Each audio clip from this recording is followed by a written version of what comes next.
Hey guys, I'm Brent. I'm Lila, and you can find us on the web at www.braintrustlive.com. Yeah. Podcast 399 We're right so now, close. which is one number before 400, which means trivia is That's next where the week. party starts. Yeah. Yeah, we have trivia next week. If you are a person who likes fun facts, fun people, and winning things or losing things, if you love losing, that's another reason you might love playing.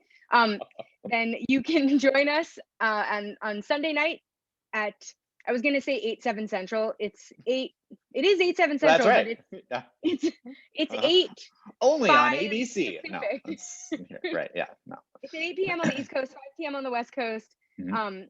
And it should be fun. You can play with a team or not with a team. We're going to have everyone in breakout rooms so that you will be able to confer with your team. It won't require some like complicated back channel FaceTiming or anything. But it should be fun if you're a And it listener of shouldn't, the because that podcast. sounds like cheating. If you're a listener of the podcast, there will be facts that maybe you uniquely are able to know. And Yeah. if you are not a listener to the podcast, you can just be a newsreader. And also, I don't know how you're hearing this if you're not a listener to the podcast, but I applaud you for figuring that out. That was quite a technical feat. That's our first reminder. Our second is that my book is now available for pre-order.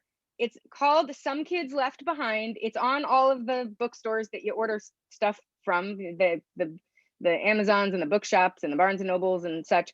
And you can pre-order it right now. The links are all at my personal website, not at Brain Trust Live, but at lilanordstrom.com. And you should do that because Yeah, I would love. and should order it. That's right.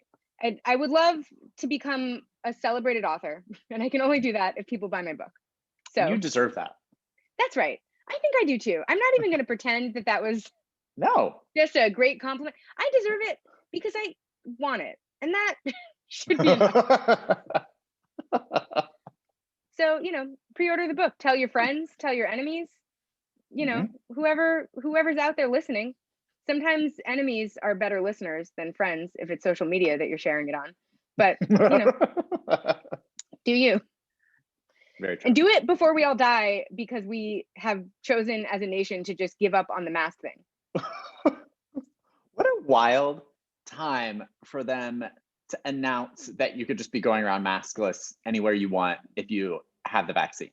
I mean, it's great that that is what the science is telling us. And I think that it could have been told to us that that is indeed what the science is telling us, without, having, deciding not to confer with any, local governments or states or the business community, and they're always talking to the business community. Let's be honest. They're probably talking to them more than they're talking to anybody. For sure. But like, it just felt like a wild thing, like they had initially said that they were at least sort of like going to wait until states were above 50% of vaccination rates. There is not one state that has reached that at this point. It felt like a really weird thing to say, and like so many mixed emotions, because you were like, great, but also not trying to go into a Walmart without a mask, for God's sake. And I'm certainly not trying to go into a Walmart where Walmart people are not wearing masks in the Walmart. Yeah. I mean, I am with my own germs all day, but I don't want to be with the free flowing germs of every Walmart shopper. Yeah. It just, I don't know how this, I don't know how this intersects with local statutes about masks. I noticed that New Yorkers have not taken their masks off, and certainly I just went grocery shopping and no one was trying to be in there without a mask. I think that to some extent, there's going to be, regions of the country, especially regions that were incredibly hard hit at various times, where mask compliance was already really high, where people continue to wear masks potentially for no reason, even when it becomes unnecessary, just because it's a sign of respect. Yeah. I think that's what's going on in New York. I think that people are, I think that's what's happening here too. Not really sure. Also, the track record of the CDC in regards to mask guidance has been spotty at times. Early in the pandemic, they told us things that could not have possibly been true about how masks don't do anything and don't protect anyone. And then later they were like, no, never mind. Everyone should wear one. So I feel like I took this guidance with the grain of salt. I'm now taking a lot of their mask guidance, which is just with the assumption that my personal instincts might matter more in this moment. No, Not I that think, I don't realize that that's what anti-maskers are also doing, but in a world where we've all been left to our own devices, that's all you can do. yeah. Well, and that's sort of the problem that I have had with any of these things where, like, if you're vaccinated, you can do this, is that, I'm not trying to, live in a police state, certainly. But, I mean, obviously, people who have been sort of anti-masking have been out in the world trying to do this for 15 months now at this point, and we are not asking anyone to be checking whether someone is actually vaccinated or not, right? So like, there's really no way to know whether people are walking around maskless that have been vaccinated or not, because we just can't know, and we're taking people at their word, and the people who were anti-maskers in the first place are not people that we should be trusting the word of. So No, I also think to some extent, maybe some of this guidance is based on the fact that, like, if you are vaccinated, you're not at tremendously high risk yourself for, right. so Or they're to give it assuming to that if you others. So I think that if you you're right. choose to take off your mask and you are a person who at this point in a state, in places where it is now possible for every single person to get a vaccine who's over the age of 16 and now 12 in some places, they, like, I think they're assuming that the risk factor for people who chose to get vaccinated is low. If idiots want to walk around without vaccines and then spread COVID to each other, that, I guess, is their right, as long as people who don't want COVID aren't being affected. I think the complication is they're immunocompromised people and other at-risk people who cannot just assume that the vaccines are some kind of golden ticket for them.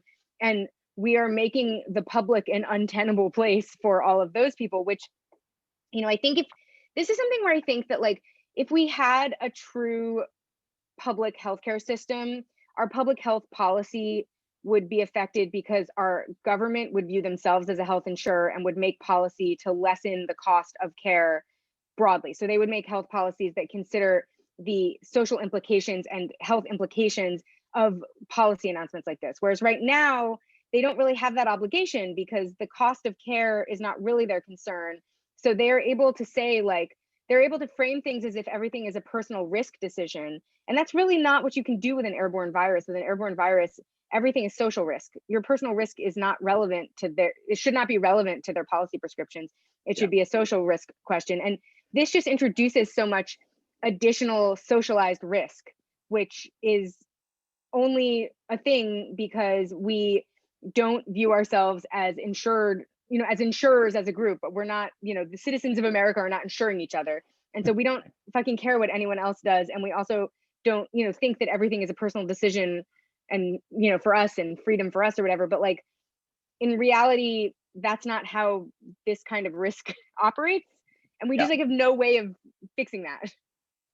So I think they're presuming that if you're vaccinated, you're safe. And so idiots who aren't vaccinated can be idiots if they want, but that's not actually, like, how the risk pans out. Yeah. The good news is that kids can finally get Pfizer. Well, people 12 and older. I don't know what to do. If you have a 10-year-old, I mean, you're screwed. I don't know what to tell you. But if you have a 12-year-old, you're finally going to be able to take those family vacations you've been dreaming of.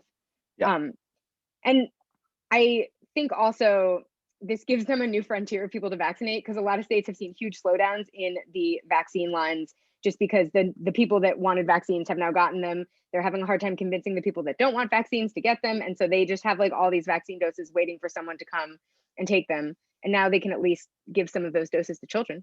Yeah. Well, and there's a lot of kids in the country. So, I mean, like, everybody's sort of focused on at what point we're going to be able to get to herd immunity, and maybe never in some parts of the country. I mean, there's a lot of the South that has like 20% of their population like vaccinated right now.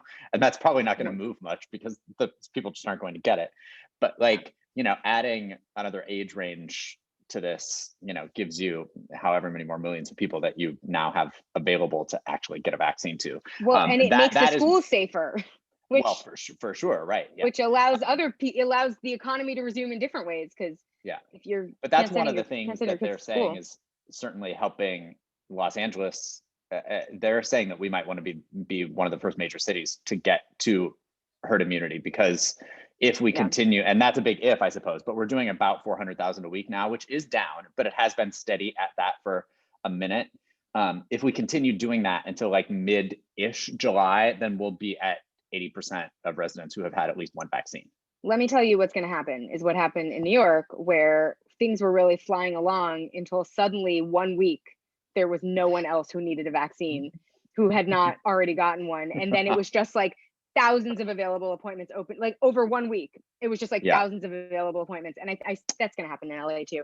I think that's a fear too. There's just no way that 80% of Angelinos are willing to get the vaccine. But the fact that they only need what, I guess that's 5 weeks away, 5-6 weeks away by 400,000 a week. The fact that there's only 2 million more people needed to get to 80%, because I think some herd immunity estimates were something between like 70 and 85%. Like we're close. It's exciting. And I would guess that if you're someone who's really concerned about it, there are probably certain neighborhoods where vaccine compliance is much higher than other neighborhoods. So if you stuck to those neighborhoods, you'd probably be fairly safe. Well, that's what I was hearing don't about. Go to Beverly Hills. I mean, don't go to Beverly Hills or Bel Air. I was going to say, don't go to some of the wealthy hill enclaves on the west side. I would stay away from those. I would bet that West Hollywood's going to be a pretty safe place to be if I had my druthers.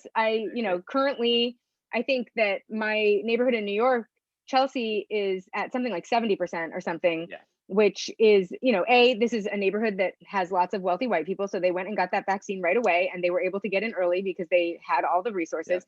And also vaccine compliance is going to be really high in this neighborhood because everyone wants it here. There's no sort of like cultural stigma to getting it. So if you're immunocompromised, I would suggest moving to a neighborhood, upper middle class, but not too wealthy neighborhood. I think we all have the choice to do. I think a good rule in Los Angeles is to just do a little bit of research about the neighborhoods that have a yearly measles outbreak. Correct. And don't go to those places. Don't go to those neighborhoods. I would say some surprising places are going to be really appealing in that list, and some surprising places are going to be death traps. And you should go where the data leads you. You should not trust your instincts at all. Exactly. Because it oftentimes there's like a weird combination of people on the far left and far right who are both driving this problem, and so you don't always know what kind of neighborhood you're in. In any case, get your kids vaccinated, and also get yourself vaccinated if you're not. Now you can do it, so don't even worry about it. Some states are coming up with creative ways to drive vaccines though, and actually Mike DeWine is so confusing because sometimes I'm just like super mad at him, but other times I'm like, well, he's trying something. Like this week, he's trying something. He's a person who believes vaguely in science when it's convenient for him. The Republican governor of Ohio, so that's not always, but it's sometimes. And he decided that they're going to start doing a $1 million lottery every week for people getting vaccines, and I think that that's genius. Same. Give prizes to people, have surprise Beyonce performances at vaccine do whatever it takes to get people in the door of those clinics, even if they don't want them. Make it so simple. Bring the vaccines to them in such a way that it's so seamless that they don't have time to think about it. Like, show up at wherever they are already and just give vaccines to them there. Like, they should be trying everything, because we're now at the point where people are no longer seeking them out. It's people that are hesitant that we're asking to get them. So let them overcome their hesitancy by enjoying a concert or winning the lottery or having a free ice cream cone while they get it. Whatever it takes. They're giving away ice cream at these places. That might help. I know.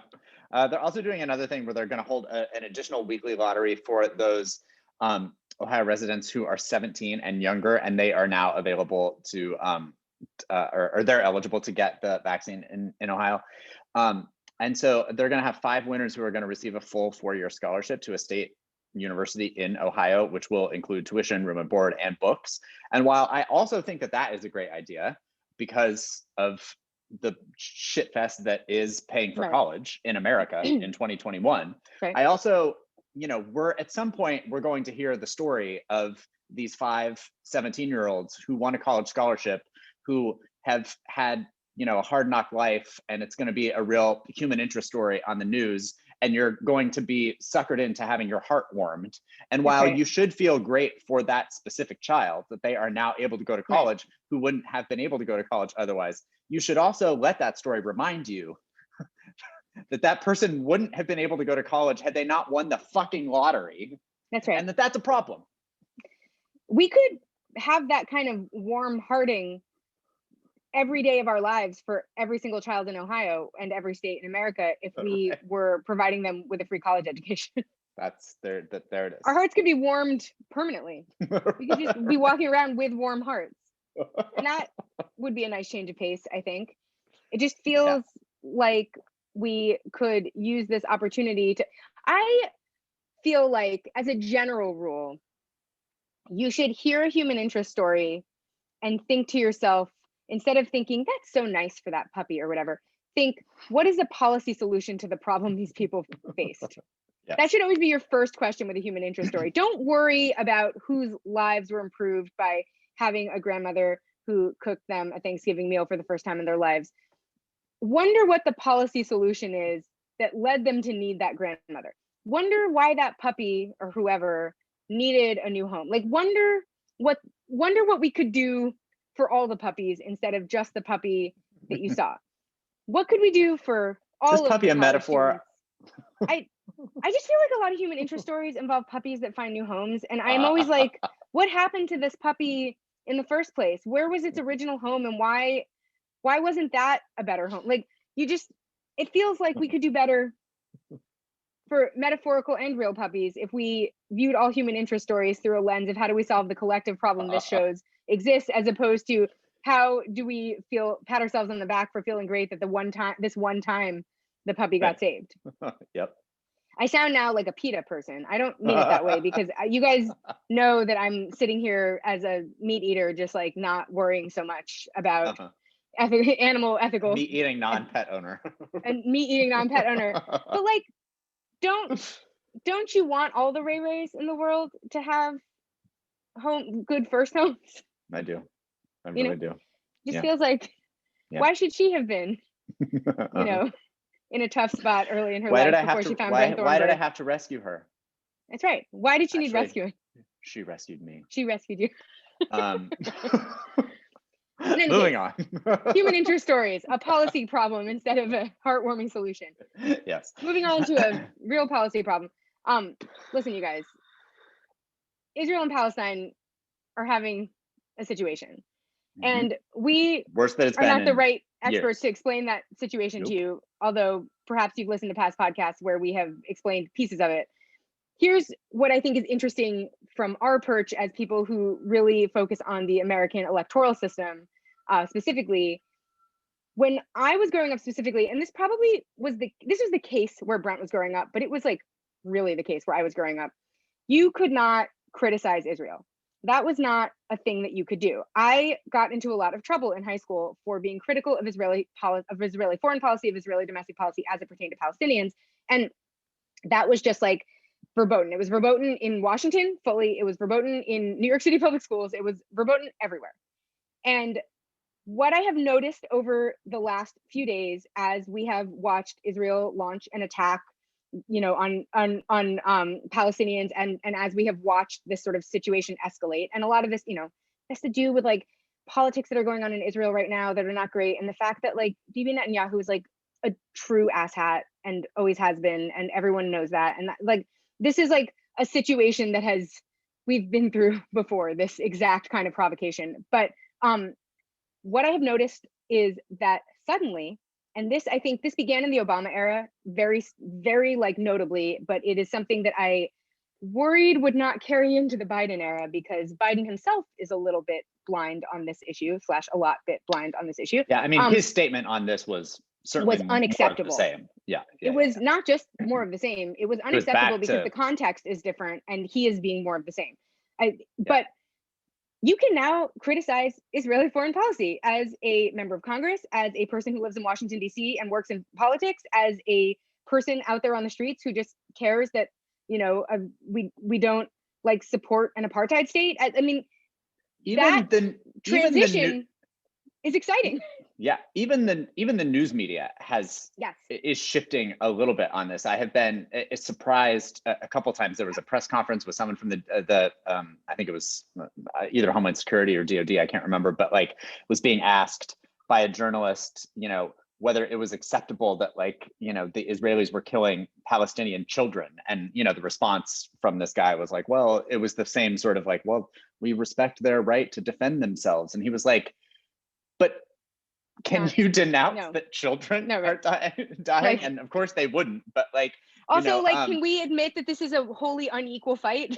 right. But I was also Like, just sort of like, oh, okay, we're asking, like, it was okay to ask that question, yeah. even. I was watching No, Meet the and Press it I used was to asking not Meet the be Press this okay. morning, and they were talking about, the Palestinians who are, being held captive, like in their own communities and things like that. And I was just sort of, it was like Richard Engel from, Yeah. from there.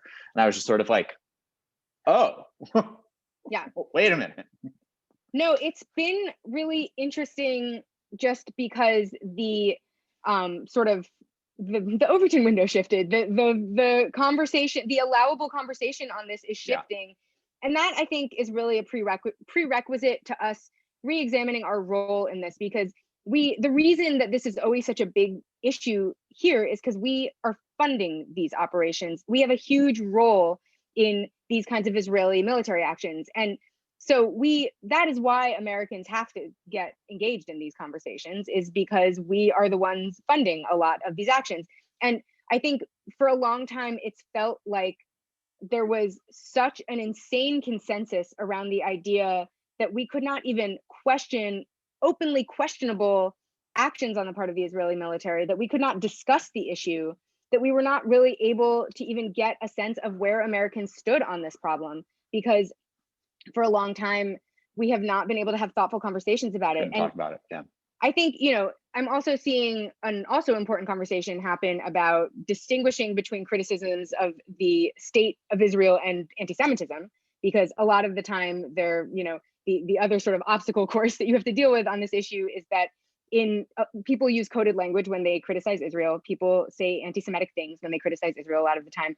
That is, Israel is a government. It is not a people. It is not a culture. It is a government, and you can criticize government actions, without sort of implying that this applies to an Your Jewish ethnicity, friends. an ethno-religion, your Jewish friends. But right. For a long time, that not being able to discuss the issue prevented us from parsing that part of the conversation as well. Yeah. And that is also a necessary thing to parse in order to come up with a way to discuss this problem without it being dangerous to both sides, or one side and not the other, or whatever. Like, without the discussion being able to happen, you can't figure out how you want to solve it.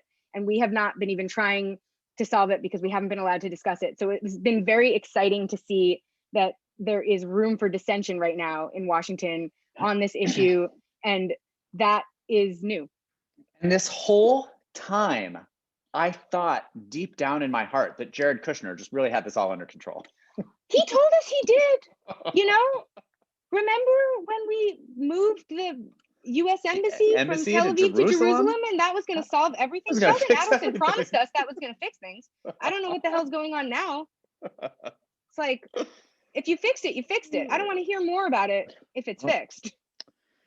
As usual, the Trump administration half-assed it again. Oh, man. What a shame. What a disappointment. I thought this was the one thing that they had under control. No, but we can at least have the end times now, since the embassy has been moved to Jerusalem. That's a relief. That is a relief. Thank God. We had the first mayoral debate in New York City this week. And there's been some real 2020/2019 Dem debate vibes about this, because it's too many candidates. No one has any idea what the polling is, because all of the polling is weird. And also it's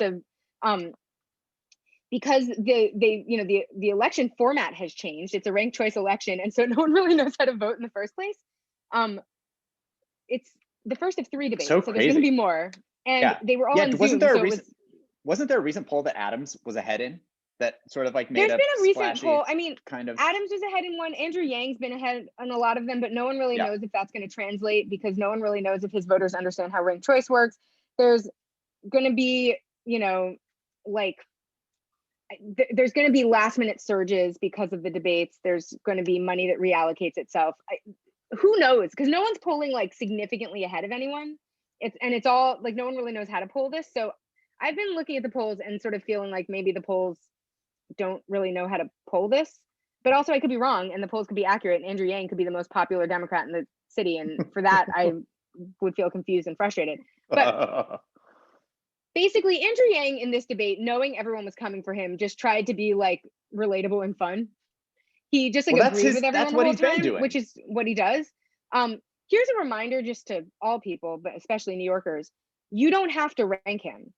You can leave him off your ballot entirely. You can rank all the other candidates. You can rank only some of them. But what you absolutely should do is just leave Andrew Yang off your ballot fully. Do not cast any rank of vote for him.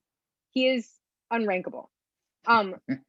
Eric Adams and Maya Wiley really went at each other. That was the most notable exchange or set of exchanges in the debate. There was a lot of it was about criminal justice, policing, issues that have to do with public safety. Listen. I mean, that's probably good for Maya Wiley if she was was in the hottest moments of the debate. I was going to say, because Eric Adams is not who I would trust on police policy. I was going to say, also borderline unrankable. Also borderline unrankable. Also not borderline, but officially a former Republican. Right. Also a person who has been a proponent of stop and frisk in the past. I love the New York Times framing of this was hilarious, where they said, Mr. Adams identifies as a progressive, has a record of pushing for changes from within the police force, and says he was a victim of police brutality. He also briefly switched parties and became a Republican in the late 90s, and his opponents publicly signaled an eagerness to lace into his record. Identifying as a progressive feels like the most underhanded way to tell everyone that he is not a progressive that I could possibly imagine, and is also just like so catty, but like amazing. I wonder if maybe he's a progressive who gets things done. Well, I was going to say, it's the progressive who gets things done of 2021. Like, yeah. It's like identifying as a progressive is not, if you are a progressive, you don't have to worry about your identification. They'll just describe you as one. Like no one is ever like Bernie Sanders identifies as a progressive. Right. Bernie Sanders just is one, and the news never has to identify that that's only his personal opinion of his politics. And he doesn't have to go around convincing anyone of it either. Exactly. So that's a little suspicious. Another curveball that happened, though, is that the New York Times endorsed Catherine Garcia, which nobody saw coming. And she was not, she was one of the sort of like, many who was polling in like various, 4th through 8th places. Yeah, I was reading the other day that she has not in any sort of like quote unquote official poll has never been in double digits. Yeah, no, she's like a complete rando essentially in the huddle. Never held elected office, and she's worked in government. But she's worked in city government. Right, exactly. Yeah. She's someone you could rank if you wanted to. She's not my choice, but like you could rank her. Here's who I wouldn't rank. I wouldn't rank Andrew Yang. If I was a person who wanted to rank everyone else in order to make sure that they were in the order that I wanted them, I would maybe put Eric Adams at the bottom.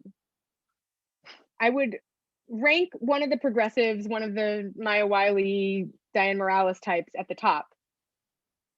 But I would just leave Yang off the thing entirely.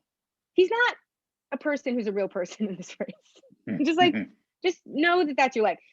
Catherine Garcia is who I would rank her firmly in the middle. Just like a very middle ranking.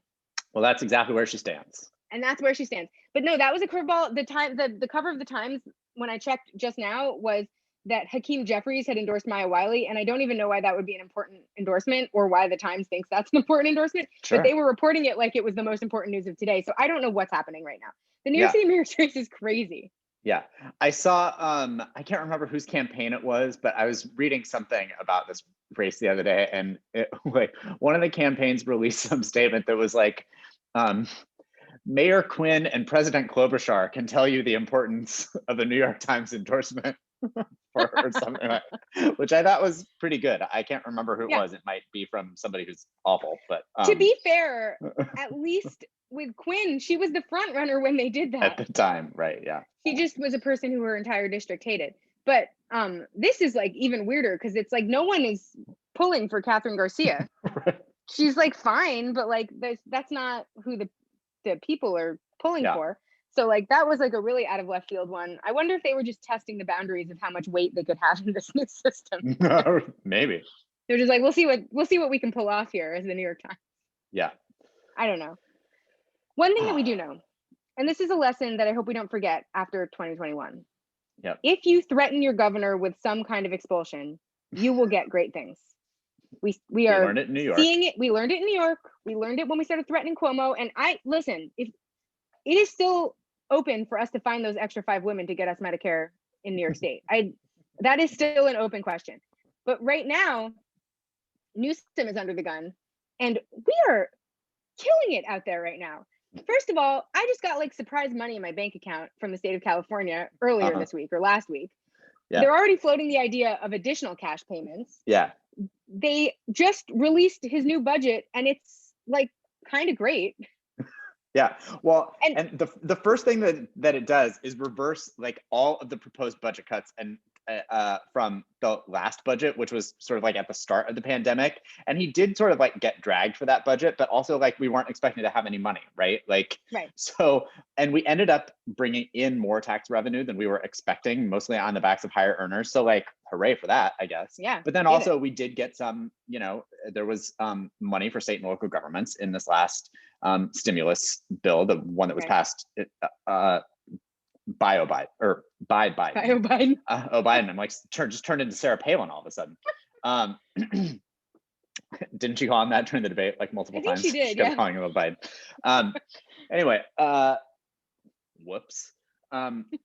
So, but there are a ton of, because of this like new budget windfall and money from the Biden stimulus package, we're now getting a ton of other great stuff. Like, I mean, more than anyone could have thought. So much so that now the left is being like, wait, let's get some more of this shit. Right. Like, what else can we ask where's for? all this other stuff that we wanted?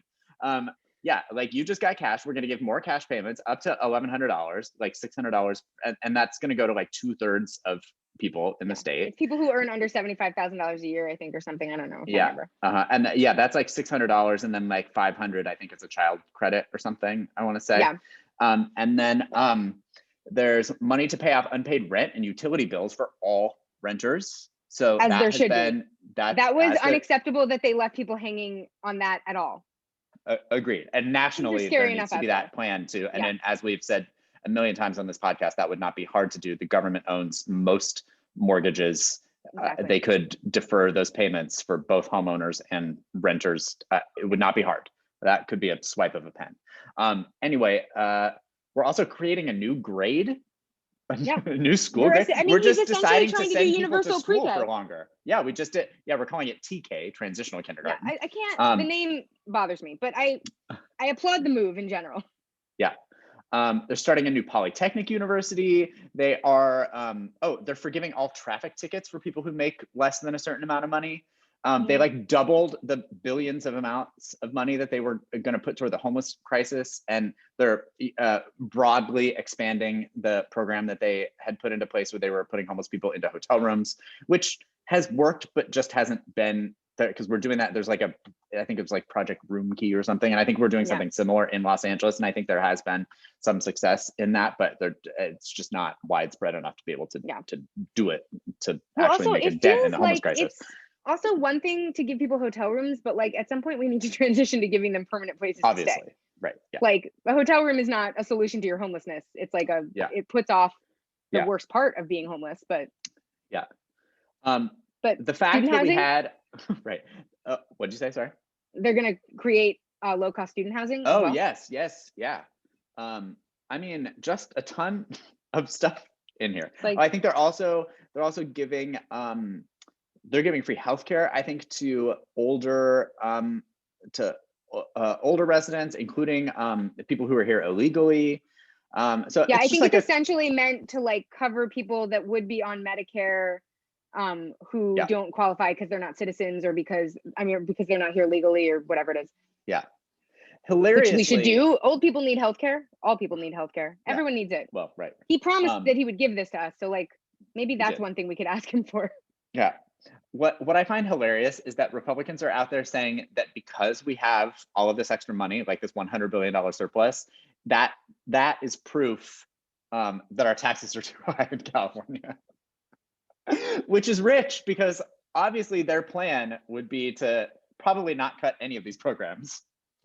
but they would just cut all of the taxes, and then they would wander around acting shocked that we didn't have a balanced budget anymore. Yeah. Right? Like the fact that we have a balanced budget here is proof to them that the taxes are too high. Let that be a lesson to you as to what their plan is. I mean, we've seen this borne out in states all across the country who have decided that they didn't want to cancel, or that they wanted to just get rid of taxes, and then had to cancel school because they didn't have any money. I mean, you know, Kansas comes to mind specifically, but like, I love that, like, having a budget surplus is a proof that our taxes is too high. That is rich, guys. That's by the way, how we ended up in our last deficit, is we had a Republican governor who was operating on that theory. And then we had Jerry Brown, who was like, actually, if we just all pay our taxes and don't spend more than we have, then we will have a surplus. And then he proved it. And then we were like, why would we have a surplus with all these taxes we pay? We should pay less taxes. But actually what you want is a state that can provide services. Well, right. And that's why I think that get things for that money. Right. You know, and I think there's some on the left who are like, you know, that specifically the healthcare thing, you know, should have been expanded to, you know, not just elderly people who would otherwise have qualified for Medicare or Medicaid. You know, it should have gone to farm workers. It should have gone to, you know, any other people who, you know, don't make a certain amount of money, who have basically anyone who doesn't have health insurance in California, it should qualify for. Exactly. Yes.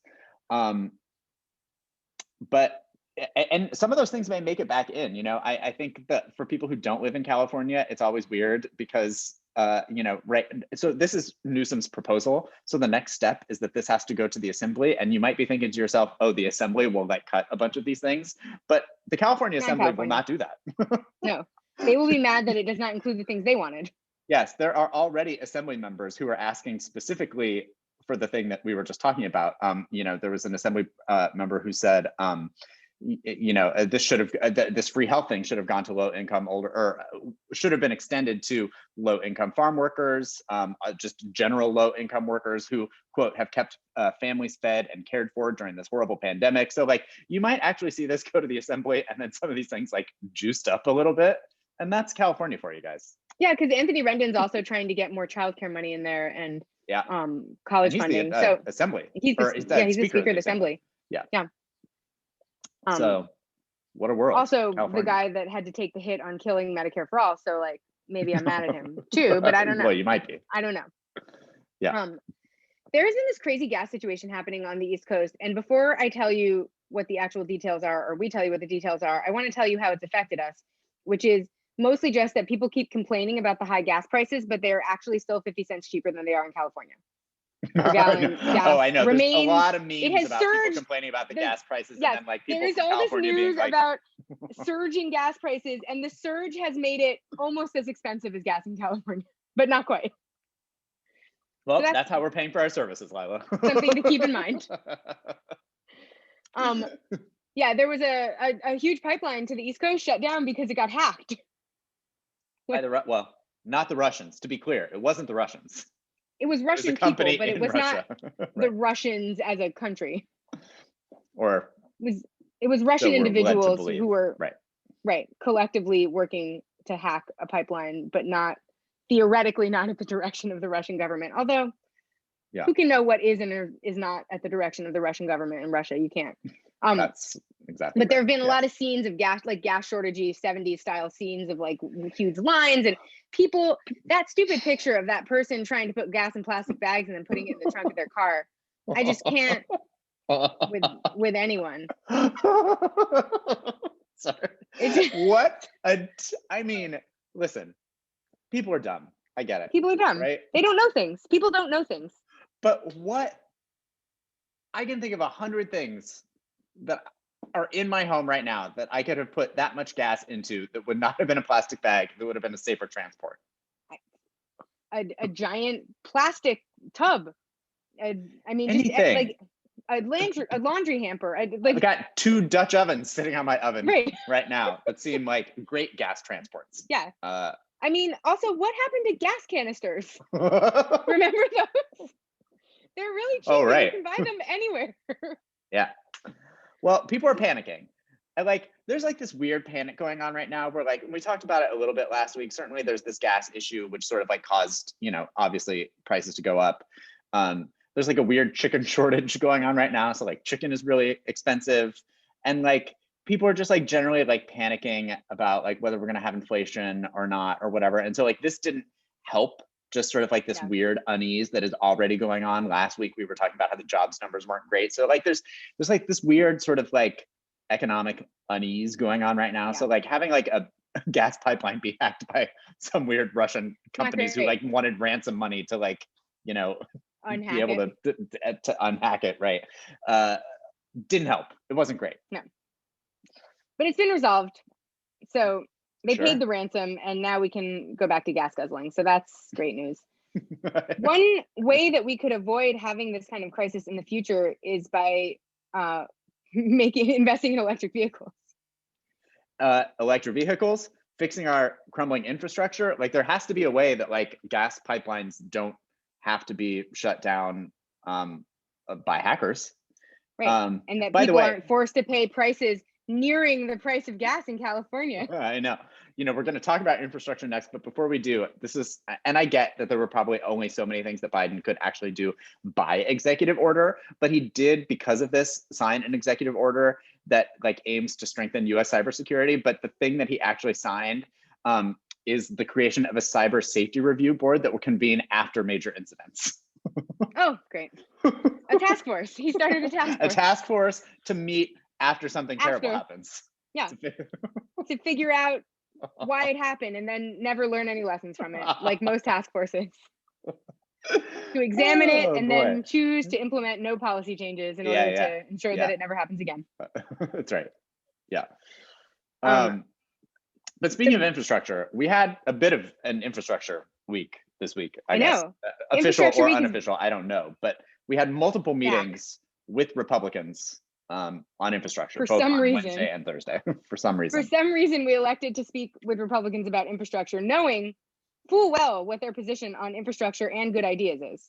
Yeah, I think just to sort of set the stage for what it is, because we're going to go on a bit of a tirade here about what exactly we're doing here. But I think what sort of sets up this story best is that on Wednesday, he met with the leaders of both the Republicans in both the House and the Senate.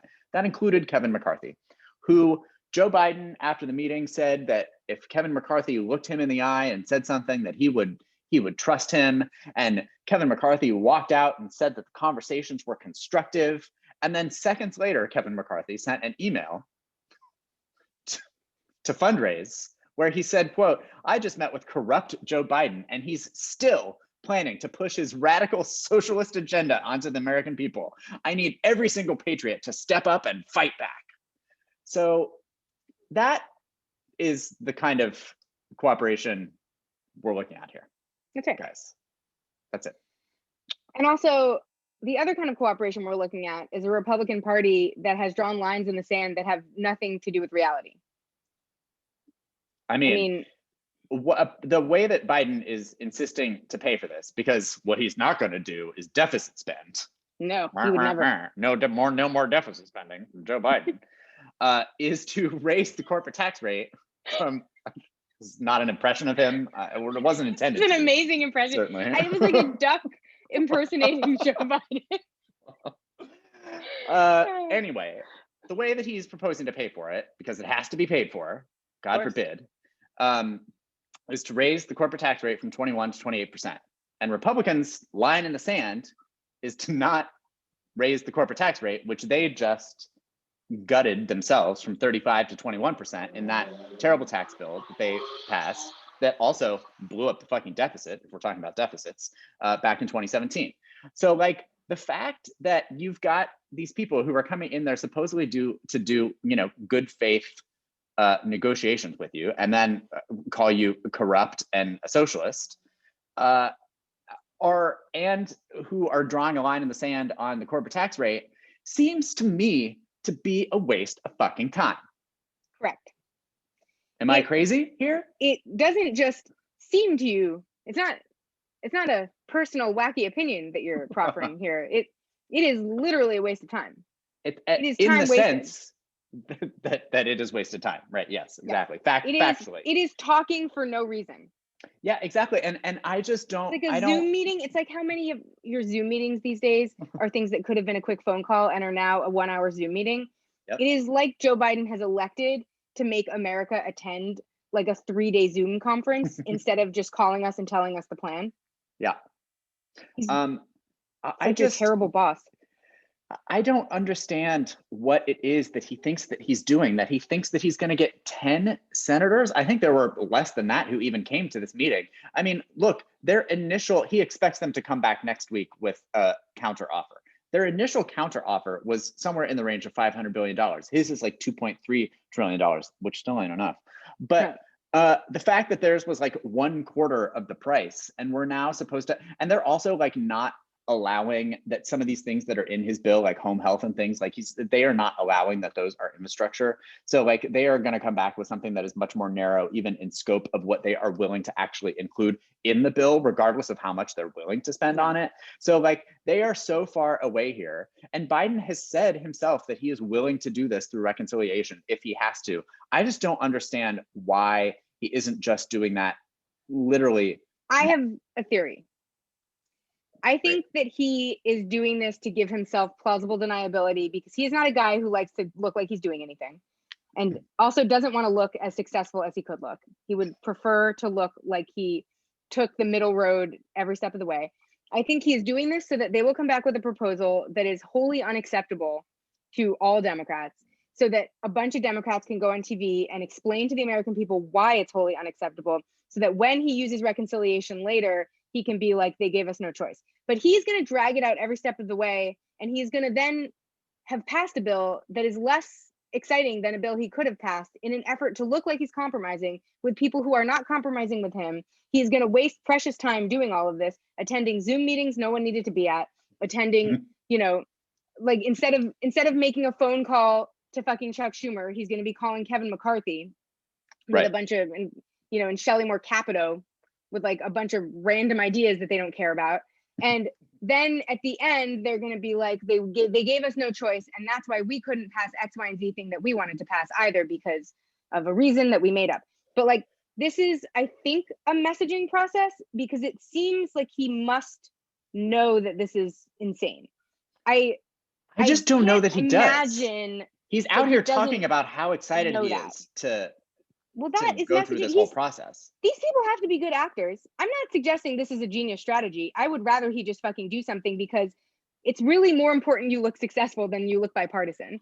Yeah, And I this just think that diminishes the look of his success. Every time that he goes through one of these processes, his success gets watered down, and then Democrats look like they don't know how to do anything. But I can't imagine that they are sitting there with Kevin McCarthy thinking that Kevin McCarthy is operating in good faith at all. There's literally no evidence that that would be the case. I think that they are trying to create the impression that they operate in a certain kind of way because they like tacking to the middle and they dislike how not to the middle they're having to tack currently, and they want Washington to go back to operating in a way where they could tack to the middle again. And the Republicans are making it impossible for them right now yeah. to tack to the middle. And so I think they're trying to like create the reality they want to see, basically, by holding these ridiculous meetings. They're going to get embarrassed on the way out of with these, things like this dumb email that Kevin McCarthy sent or whatever. Yeah. They have come back to them with a completely ludicrous suggestion. And then it's going to be on the Democrats to explain why that's ludicrous, instead of just being like, here's why our idea is a good idea, take it or leave it, which is what they should do. Yeah. No, I mean, I think you're right. It's just so annoying because it's like, in the sense that it's, he's got a huge agenda that he wants to get passed. And in many respects, it is not good enough on almost every level. Right. Well, that's but him.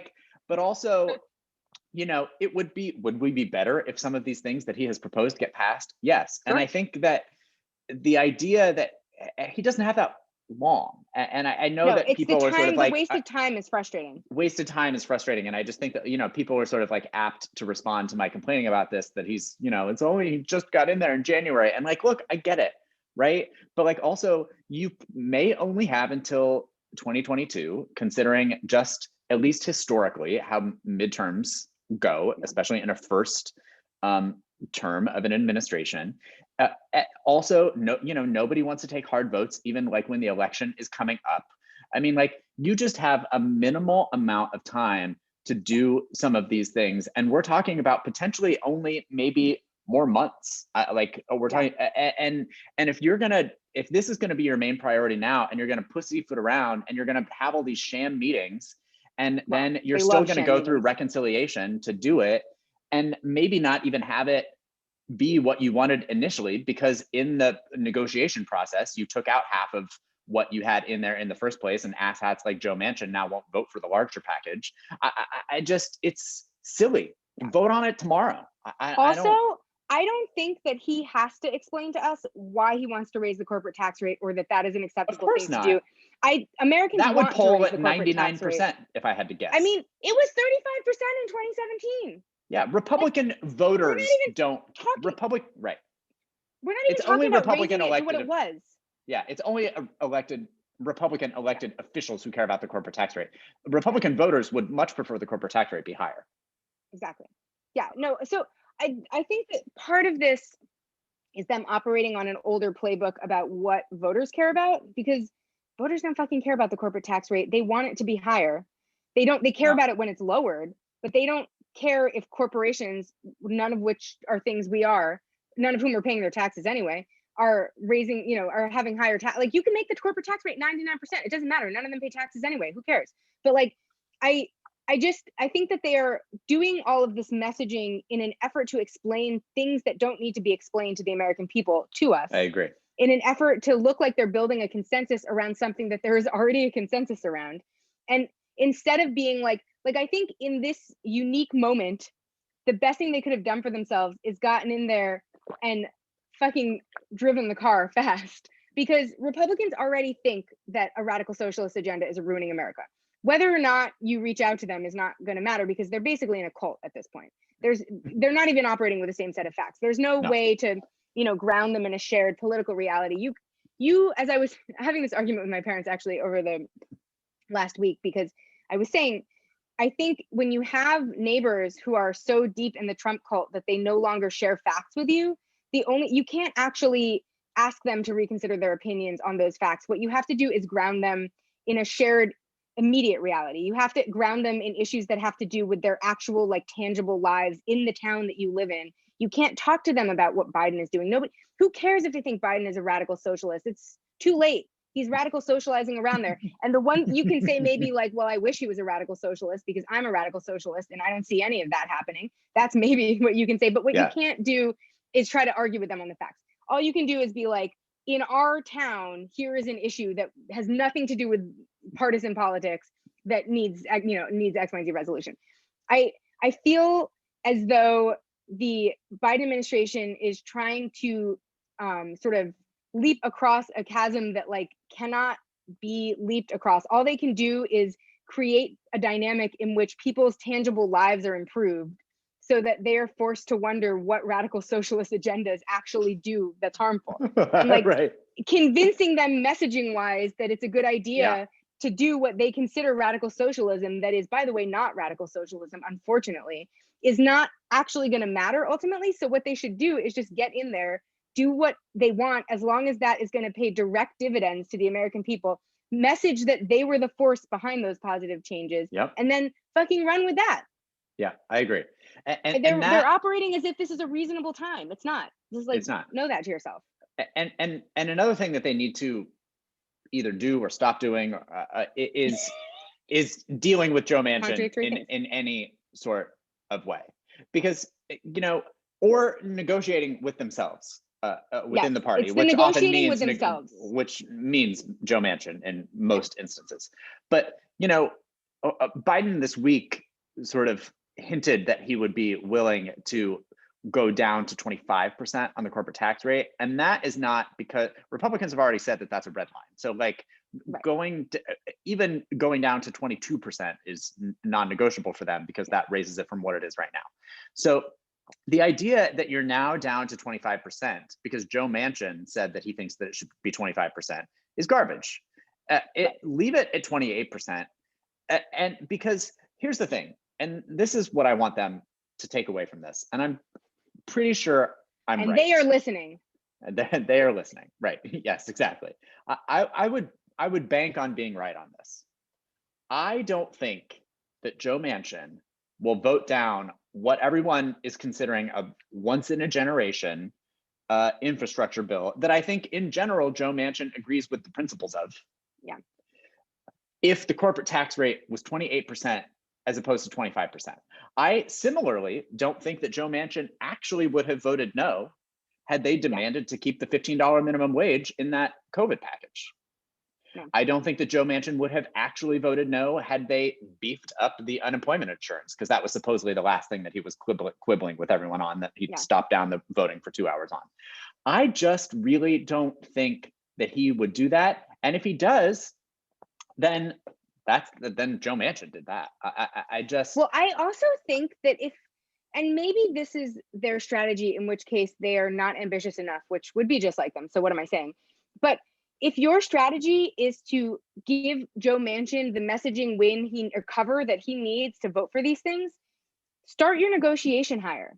Don't start your negotiation at 28%. That's still so much lower than it used to be. Start it at 35% and tell Joe Manchin that you will negotiate down to 28%.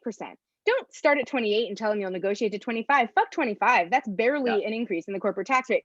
And the same thing is true with minimum wage. If Joe Manchin needs cover to vote for a $15 an hour minimum wage, because this is about cover. This has nothing to do with he doesn't have principles he's trying to assert here. He needs cover.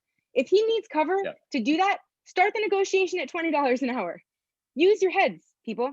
Yeah. Like, don't start at and this is something that I know is coming from the Biden administration, because this is the style of politics that moderate mainstream Democrats use, where they give you their best offer up front because they've never figured out how negotiating works. And then they negotiate down from there, which is why the Clintons always started us from behind, which is why we would often get less than we had even started with in negotiations that had to do with social programs in those, in the 90s, when, that had to do with things that actually directly benefited people's lives. We instead reframe them as if people didn't even deserve them in the first place. But like, don't start your negotiation somewhere that you can negotiate from. Don't start your negotiation at such a minor change that when you negotiate back from it, you've barely made a difference at all. If you're going to have a massive sweeping infrastructure program, start your negotiation at 35% and tell Joe Manchin that you'll give him the win of 28% if he needs it. I agree. And additionally to that, and you may disagree with me because I feel like this sort of plays on our disagreement from last week's podcast. We've talked a lot about sort of like how Democrats can be using whatever power it is that they have, and Republicans are good at doing this, and I don't think Democrats are very good at doing this. But like, we've said a million times on this podcast that Bernie Sanders has as much power as Joe Manchin does, because if you are in a position where you have to have all 50 senators vote on something, then Bernie Sanders could say that he's not voting on this if it's not 28%. Right. And you're not going to hear him do that because he's just going to fucking play along. And like, look, that's a decision that he has clearly made. And I don't think that we're ever going to convince him that maybe that's not the position that he should have taken, and whatever. But I just feel like, again, this is another instance where like people who have power, and there are Democrats who have power because they're in power, could push this in a different direction than Joe Manchin is pushing it right now. Yeah, no, I think you're right in this kind of context. I don't think as a broad last policy, week I was sort of advocating to just sort of like burn necessarily the whole always down. a smart thing to do. And certainly someone like Bernie Sanders, who's been there for a long time, has to play ball enough to stay there. But Joe Manchin isn't playing ball. But Joe Manchin's not playing ball. And I think that if you have a once in a generation kind of legislation, that's when you choose to play ball. Yeah, maybe we're waiting for a different piece of legislation, but I don't think we are. I don't hear a healthcare bill coming up. Like, I don't know what bill could possibly come up beyond this that is considered a once in a generation bill. But I think there are times where you have to play your cards that way because you are an outlier in Congress. And I wonder if he doesn't do it because it might give cover to some other loonies like Kristen Sinema. Like, I wonder if there's a dynamic like that going on that is stopping him from doing that. But I do, because she's really a wild card. But I do think that a once in a lifetime or once in a generation piece of legislation is the time to play that card, for sure. If you are a person who has the card. I also wish, and this is something that I think is sort of more the purview of the House, and the problem is the Senate really isn't set up this way, but like, I would like there to be more kamikaze senators. I would like people to go in and be like, I'm here for 6 years. I'm going to do what I need to do for 6 years. And if I get voted out because I did too much, then such is life. On the left, the right has a ton of them and they always get reelected. So why can't we try that? Yeah. Like, it just feels like the Senate has this staid culture of, you know, solemn consensus, but the Republicans are not operating in good faith anymore. And instead of us responding to that by being like, well, I guess we can try to do things too, we continue to operate in the staid, solemn consensus mode, and they act like fucking lunatics all the time. And I would like just one senator to go in there and be like, if I get one shot at this, I'm gonna use it. Because I felt like, you know, we talked about last week, the one thing that I said was, you know, you can blame AOC for starting to play ball, but that is part of what becomes your obligation, not, you know, in a good sense, but that is what becomes your obligation, the sort of further entrenched you get into power. That is why you need freshmen every time who are willing to kamikaze their way through the first 2 years. And if they get reelected, great. Assume that they won't be as radical the second term. But if they don't get reelected, at least you had 2 years of fun. Instead, what happens is we have 2-year moderates who come in, do nothing, and then leave and get replaced by Republicans. Spend those 2 years doing something. Right. Get in there. No, I agree. Yeah. In any case. Oh boy. Speaking of the House, Republicans in the House finally went through with their ousting of Liz Cheney. What a world. What is going on with Elise Stefanik? What's going on with Liz Cheney? What is anyone doing right now? Well, I'll tell you what Liz Cheney is doing, and I approve of this, although I would also contend that it's literally the bare minimum that she could be doing. Right, exactly. Nobody else is doing it, though. No other Republicans are doing the bare minimum. Yeah, so at least someone's doing the bare minimum. Right, is that she is out there really dragging the rest of the party right now. And I think that she feels, obviously, I mean, she's upset that I think that she, you know, had her leadership taken away, but also, you know, I think that because she is not in leadership any longer, she doesn't have to watch herself and sort of toe the party line, because like, even though she was sort of like answering questions truthfully about what she thought about January 6th, like, I think at least in a lot of respects, she was like trying to play it, you know, in a way where she was still going to get to keep her job, where she was trying to say, well, we can move past this and we can focus on legislation and blah, blah, blah, blah, blah.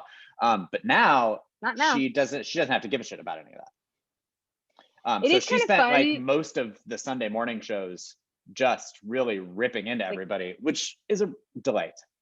Yeah, I feel like that is a better role for a Liz Cheney anyway. I want Liz Cheney to do more for herself, always.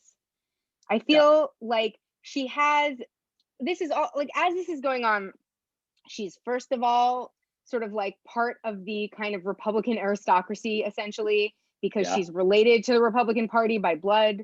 She's, you know, she's like, comes from this family where they just like were like, well, I guess it's gonna be okay to be gay in this family, nowhere else in the Republican Party, but like, here we are, gay people are fine to us.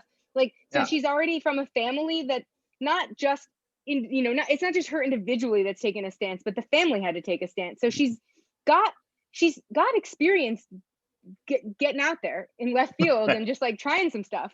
And she's just like terrible all the time, despite having the ingredients of someone who could be the person, the architect of the takedown of the Trump people. And instead, she's been futzing around in fucking party leadership with these lunatics. I want more for her. I don't feel like she has been taking advantage of her sort of her opportunities and skills to the extent that she could be, as a person who obviously didn't want to play ball with the Trump people. That's been clear for years. This is not a surprise. This is not new. She was happy to vote on all of his legislation, though. Happy. Well, she's a Republican who has terrible ideas. She can't help being terrible, Brent. That is my point. She's terrible, and because of that, she is not saving herself from herself. She's one of the few Republicans who had the tools to save herself from herself, and is electing. She's not a Michelle Bachmann, who is reading the things and not understanding them. Liz Cheney is just outwardly from it. She's genetically evil. She can't help being evil, but she had the tools to try to use her evil skills for medium, not bad, beyond the terrible ideas. She had the skills to do something structural. Yeah. And she just hasn't been doing it. So yeah. I feel pleased that maybe this has given her the freedom to try a thing. Yeah, because she was out there recently. I pulled this quote from her and I was like, holy shit. She said, "We cannot let the former president drag us backward and make us complicit in his efforts to unravel our democracy. Down that path lies our destruction and potentially the destruction of our country." I mean, so she's basically blaming her own party for destroying America right now. And I'm here for that. There, exactly. And who has more authority on that matter than a person who's related by blood to the evilest person who ever graced the Republican Party? I mean, this is the perfect setup. She has had this perfect setup waiting for her this whole time, and she's been failing to take advantage of it. Yeah. Well, now's her time. Now's her time. I've been waiting for this moment. I know. Speaking of the Republican Party, this they're a little bit at loose ends. I don't know what to say about them at the moment. I know. There's like this group of like 100 Republicans, and they are like former or current, I think mostly former, but like leaders of the party, like former governors, elected officials, you know, a lot of sort of like important people potentially, who signed this letter that is saying that if the GOP doesn't split itself from Donald Trump, then they're going to leave the party and they're going to create a new one, which is like, go for it. What are we supposed to congratulate them or something? Well, also, they don't need to leave the party. They've already joined the Democratic Party. Well, I was going to say, yeah, they certainly don't need to make a new party, right? I mean, if you're wondering who these people are that are on the list, revisit, you know, whatever it was, night 3 of the Democratic National Convention, list of the Democratic whatever night all the Republicans spoke at. Right. That's who signed this letter. It's the Christy Todd Whitmans of the Republican Party. Right. Yeah. Like, those people have already cast their lot in with the Democrats. Yeah. You don't. And we've gladly accepted them. We've welcomed them with open arms, despite not welcoming members of our own party with open arms. They moved from one corporate party to the other. That's right. To the one that's more corporate now. You know, the Republican Party has gone off the deep end. That's not even a corporate party anymore. That's just like lunacy. They were like, okay, where did Wall Street need us? Found their people on night 3 of the Democratic Convention. But like, this is like it's like Tom Ridge. Like, it's like people who you might think might not feel comfortable in Trump's Republican Party, who also should not feel comfortable in America's Democratic Party, and yet do. Yeah. Like, it's reasonable to want to leave the Republican Party right now. It is. I mean, and I think the reason that they, right. I agree. You know, and the reason that they are saying that they want to do this is because of President Trump. And while I think maybe there might be some truth to that, the reason that they would want to do that is so that they can focus on the more specific areas of evilness that they don't feel like Trump and the current Republicans are focusing on. Right. So like, if you don't think about giving these people any praise, because the reason that they want to start a new party presumably is so that party can start focusing on, you know, things like small government and lower taxes and free market solutions and anti-labor. Maybe going to war more. I mean, going to war more. Not going to war enough for their taste. Racism, but just better cloaked, so you don't know that that's what it is. Genteel racism, as we used to call it on this podcast. Yes, exactly. So you know, they do not get any. Don't give these people any kudos for just like thinking that Donald Trump is evil, because A, duh, and B, also they are evil just in a different way. That more is pedestrian also way. A more pedestrian way, but that is also, you know, worse for you. Yeah. It's also being somebody who feels comfortable saying that overthrowing the US government is a step too far for you is not a courageous stance. No. Tisn't. Tis not. Tisn't. Oh man. Anyway. Ugh. Well, it happened. We knew Tara Tannen was going to get hired by the White House, and she did. And so that's They waited until they thought we weren't paying attention, and then just hired her anyway. Yeah, I think they gave her the perfect job though, because she's going to be a senior advisor, and the thing, her main duty is going to be handling any potential fallout from Republican lawsuits challenging the Affordable Care Act in the Supreme Court. And that just seems very fitting to me, because Neera Tanden, my guess is that Neera Tanden probably thinks that the Affordable Care Act was like passed down from God himself, written by God on a himself. golden tablet by, from heaven to Barack Obama's ears, and should never be changed from now until the end of time, in memoriam, and that should never be, no more people should ever be added to healthcare rolls. Right. Continue to allow 70,000 people a year to die from lack of health insurance. Right. Like those are Neera Tanden's values. For sure. Right there. She could not be more pumped to protect the ACA as it was written, with no possible additions till the end of time. So that's at a least perfect piece of legislation if you're Neera Tanden. She got the job she wanted and deserves, I guess, to some degree. Yeah, there's going to be no greater cheerleader for the ACA than Neera Tanden. She will never allow a single word to be spoken against its singular genius. That is probably what Biden is looking for. And she will cut you if you try. Yeah, watch out. She will not be sorry. Oh, you guys, man. Junkies are taking over everything. And we know that because now they've even taken over horse races. The Kentucky Derby winner. Well, they didn't take over, because the Preakness was yesterday and Medina Spirit did not win. Oh, well, I guess if you aren't doping, you don't get to win. I know, exactly. Yeah. Horse races. Maybe that's just proof. I would argue that I don't care about doping in horse races. I care about animal cruelty. So don't dope if you're a horse owner, just use your heads. But if I had to guess about what kind of news story would make me think I should think about this more, or read this whole news story, or just in any way have involvement with this topic, it isn't junkies and horse racing. Junkies and people, that's a question I have about how we could stop the opioid crisis. But sure. This only got attention because Donald Trump took great offense to this situation and considered it emblematic of the larger direction of American society. Yeah. Because he wrote one of his web statements that he's now using now that he can't be on social media anymore. Right. Uh-huh. And said, so now even our Kentucky Derby winner, Medina Spirit, is a junkie. This is emblematic of what's happening to our country. The whole world is laughing at us as we go to hell on our borders, our fake presidential election, and everywhere else. And everywhere else? What? That isn't a full sentence if you were wondering, but that is exactly what he wrote.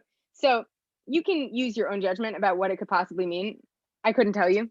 It's weird to me that statements that are obviously sort of these are always presented as though they're sort of on his letterhead or whatever, but they're released on his website. It's weird to me, this is written as though it was a tweet that he wrote himself, just hopped up on coke on his toilet, basically, but it's weird that no one is sort of proofing an official statement from the office of Donald John Trump, former president of the United States, before putting it on the official website of the office, right?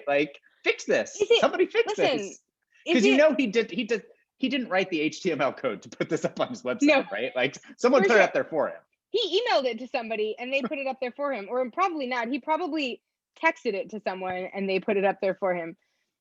I would contend that it's a little much for you to be suggesting that you would expect that the official office of Donald John Trump would be proofreading his official statements. That might be a reasonable thing to wonder about any other public official's office.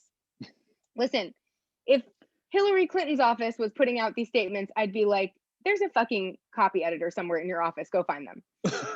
But that's also why she's not, that's why that's not happening. So, I mean, it feels like this is exactly what must happen and should happen from the office of Donald John Trump, a person who does not employ a copy editor. God. But junkies are everywhere. you know, everywhere. They're in our presidential elections, they're in our borders, they're everywhere else, and they're even in our horse races. That's right. I mean, if anybody knows where junkies are, it's the office of Donald John Trump. It's the office of Donald John Trump.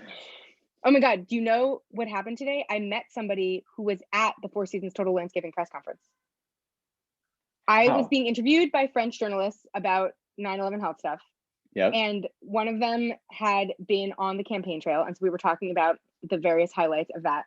And she told me that she was actually personally present at the Four Seasons Total Landscaping press conference, the most important event in modern American history. And she was there in the flesh. Can you believe that? Amazing. And they literally went to the Four Seasons Hotel and then were told, no, it's not here. It's at a different Four Seasons, drove for 100 hours outside of Philadelphia and found themselves at a dildo store. So that is a real life thing that happened to a person I met in the flesh. And I couldn't be prouder of myself or all of us. Amazing. How did hearing that story with a French accent treat you? It sounds amazing no matter what accent you hear it in. That's one thing about the Four Seasons Total Landscaping press conference. It sounded mildly classier, but for the most part, equally entertaining.